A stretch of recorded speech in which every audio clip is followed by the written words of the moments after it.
बुरे हालात हुए तो क्या हुआ, हम भी अपने जिद पर अड़े हैं। क्या कि बुरे हालात हुए तो क्या हुआ, हम भी अपने जिद पर अड़े हैं। सपने बड़े हुए तो क्या हुआ, हम सपने के पीछे हाथ धोकर पड़े हैं। हेलो नमस्कार साथियों, आप सभी को टारगेट विद नित्यम के इस चैनल में दिल खोल करके स्वागत है। जैसे मैं आपको लगातार पता चल रहा है कि टारगेट विद नित्यम चैनल से जीके जीएस का सीरीज दिया जाता है जो सभी परीक्षाओं के लिए महत्वपूर्ण है। और इस चैनल से जो भी जीके जीएस के सवाल कराए जाते हैं ये सभी सवाल लूसेंट से उठाए हुए प्रीवियस ईयर के सवाल है, पीवाई क्यूज हैं जो किसी न किसी एग्जाम ईयर में पूछे हुए हैं। उन्हीं सवालों को हम यहाँ पे उठा कर लाए हैं और उन सवालों को यहाँ पे तमाम डिस्कशन कराया जाएगा, फुल डिस्कशन कराया जाएगा। और डिस्कशन ऐसा लगेगा कि आप वीडियो को लाइक कर दीजिएगा, शेयर कर दीजिएगा एंड चैनल को सब्सक्राइब कर दीजिएगा, ठीक है। और वीडियो पसंद आता है तभी करना है, जोर जबरदस्ती की इसमें कोई बात नहीं है, ठीक है। क्योंकि आपको मालूम है कि टारगेट विद नित्यम के इस चैनल से 500 कुछ लोग जुड़ चुके हैं जो अपनी तैयारी को इससे कंटिन्यू कर रहे हैं, खासकर जीके जीएस के सवाल से संबंधित इस चैनल को फॉलो कर रहे हैं। पहले आप वीडियो देखिए कैसे है, पहले सर्फ को पहले विश्वास कीजिए फिर उसका इस्तेमाल कीजिए, उसी पहले इस्तेमाल कीजिए फिर विश्वास कीजिए। उसी तरह पहले आप वीडियो देखिए, फिर पसंद आए तभी लाइक शेयर एंड कमेंट ठोक कर दीजिएगा, इसमें कोई दो राय की बात नहीं है। यहाँ पे जितने भी सवाल कराए जाएंगे वो आपके एग्जाम के लिए महत्वपूर्ण होगा। आप जिस भी एग्जाम की तैयारी कर रहे हो, बिहार एसएससी हो, रेलवे हो, बैंक हो, डिफेंस हो, चाहे बिहार पुलिस हो, चाहे बिहार का अपना जो आप तैयारी कर रहे दरोगा हो, सब एग्जाम के लिए महत्वपूर्ण होने वाला है वीडियो। क्योंकि यहाँ से जो भी सवाल है वो सभी लूसेंट से उठाए हुए हैं। और आपके आगामी परीक्षा जैसे एग्जाम जिसमें जीडी होगा, फिर सीजीएल होगा, इस सब एग्जाम के लिए और महत्वपूर्ण होगा क्योंकि प्रीवियस ईयर का सवाल है, कहीं भी फंस सकता है, इसमें कोई दो राय की बात नहीं है। चलिए आपकी समय की बर्बादी नहीं करेंगे क्योंकि आप भी गरमा रहे होंगे कि बहुत बोल रहे हैं, इसमें कोई दो राय की बात नहीं है। तो चलिए सबसे पहला सवाल से हम आपको रूबरू कराते हैं। सबसे पहला सवाल आपकी स्क्रीन पर नजर आ रहा होगा। सबसे पहला सवाल ही बोलता है गेहूं का टुड्डू रोग का कारण क्या है। अगर आपको पता है तो कमेंट बॉक्स में कमेंट कीजिए, अन्यथा तो हम बताएंगे ही क्योंकि पहले ही बोल दिए हैं कि फुल डिस्कशन कराया जाएगा। तो आपको बता दें कि गेहूं का जो टुड्डू रोग का कारण है वो है जीवाणु। वो कौन है? वो है जीवाणु। एक सेकेंड, एक सेकेंड, वो कौन सा है? तो वो जीवाणु है। एक सेकेंड यहाँ पे थोड़ा चलेगा, ठीक ना। ये लीजिए एक सेकेंड, वो कौन सा है? तो वो है, एक सेकेंड, वो है जीवाणु, ठीक है, वो है जीवाणु, ठीक है। गेहूं का टुड्डू रोग का कारण है जीवाणु जनित रोग है। खासकर जो प्रीवियस ईयर में पूछा था वो गेहूं से पूछा था। और आपको बता दे कि आलू से पूछता है कि आलू में कौन सा रोग होता है। तो आलू में पोटैटो मोजैक रोग होता है। आलू में पोटैटो मोजैक रोग होता है जो कि एक वायरल डिजीज है, जो कि एक वायरल डिजीज है। फिर एक पूछता है कि धान का अंगमारी रोग किसके वजह से होता है।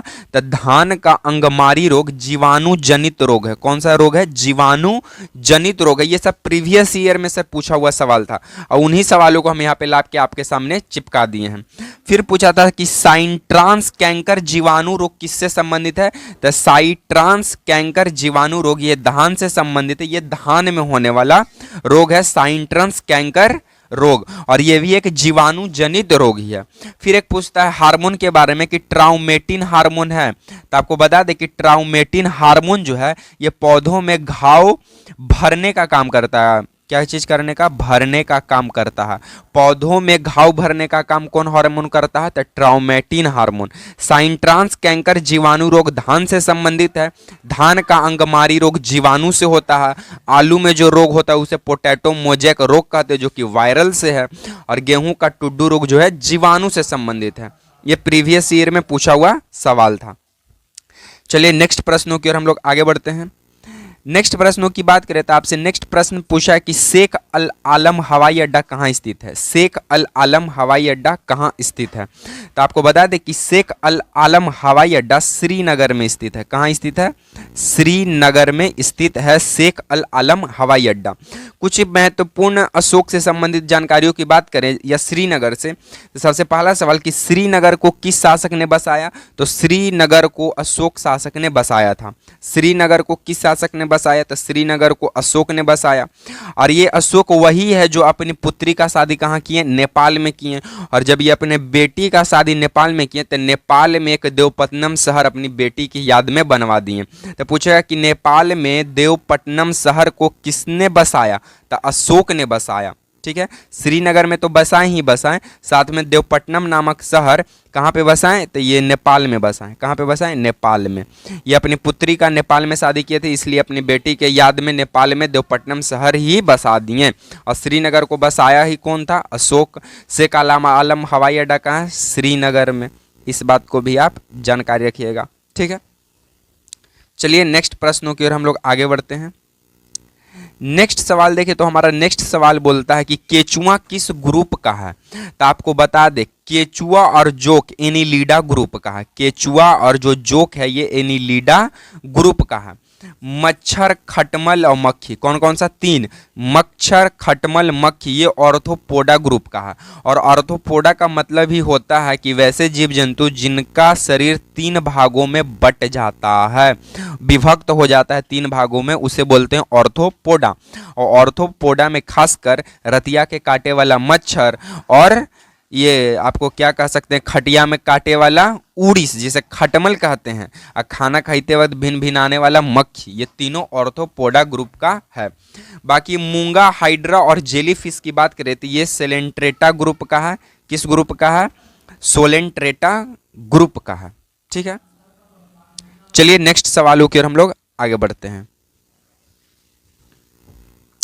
नेक्स्ट सवालों की बात करें तो हमारा बोलता है वनों का देश किसे कहा जाता है? वनों का देश किसे कहा जाता है? तो आपको बता दें कि वनों का देश कांगो को कहते हैं। वनों का देश कांगो को कहते हैं।